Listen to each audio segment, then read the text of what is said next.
We are back, and if you have a question for Willie Kerns with Smart Path Technologies, it's 1-888-208-6946. We've got Carrie in Union City who says sometimes when he turns on his laptop, it takes forever for the home page to load, sometimes hours even. Do you think the problem is with his computer, his internet, or the home page? Well, a couple of different things, Carrie.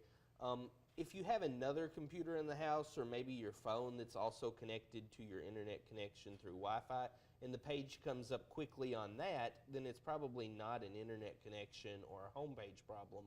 One thing that we see a lot that causes delays and causes a long page loads time are toolbars that are installed, and specifically we see the Google toolbar causing lots and lots of delays. And the best thing to check is if you can get into your control panel and then your programs. That's going to list all the programs that are installed on your computer. Go there and look through, in any toolbars that are listed, just remove them, uninstall them. There, you can click on it and then there's a button that says uninstall.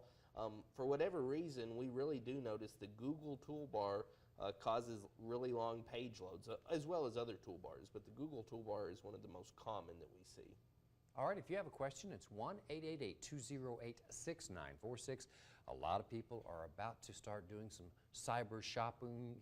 We've got Cyber Monday right around. What are some key things we need to know before we fire up the computer and start clicking You know, buying? that's a really good question. One of the things that you always want to watch out for when you're shopping, and a lot of people know this, sometimes it's so common and you know it so much you forget it, is to make sure that the website that you're going to is secure. And you do that by looking at the address bar and making sure that it has a little padlock icon on it, and it's probably going to say https://www.amazon.com or whatever site you're going to. Now, if something's not secure, then you really want to be careful about giving your credit card number. Another thing you can do is shop online, but actually call the store, or call Amazon, call whoever. They all have phone numbers, and then place your order over the phone. That way you're not giving your credit card number out over the internet. A lot of people do that. All right, Jerry in Benton says his computer has Windows 8. When he tries to do anything with it, the computer says Windows is not working, and he has to shut it down by turning it off with the off button, I believe. So he wants to know what could be wrong. A couple of different things that you could try is to, first of all, look and see. In Windows 8, there is an option called System Restore or System Recovery.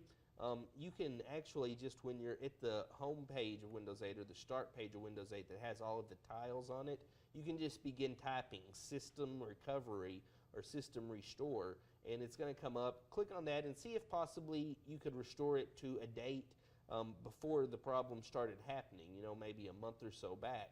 Now, if you do that, it's going to erase or uninstall all programs that you've installed in that time period until you pick the restore. So if you go a month back and you've installed something this month, you may have to reinstall it. But try doing a system restore. If that doesn't do it, then maybe get a hold of SmartPath or a local computer retailer, and they can take a look at it and see exactly what's going wrong. It could possibly be a virus too. You want to check and make sure you have good antivirus software. Well, speaking of viruses, Larry in Calvert City wants to know if you can remove viruses from a cell phone. You can, and you're seeing more and more viruses attack cell phones, and specifically Android phones are a little more common than iPhones. There are ways to do it in pretty much the same way that you would uninstall an app on your phone.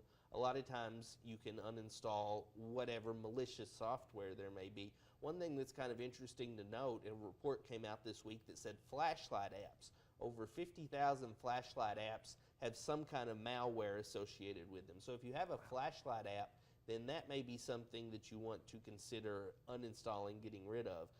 Further than that, if you'll just do a Google search for whatever phone model you have and virus uninstall or virus remove, probably come up with a lot of good links that'll help you. All right, we've got a question about pop-up ads, but we're out of time for now. However, you'll be here in another half hour. We will. All right, round 2 of Liveline 6 coming up in just about 30 minutes.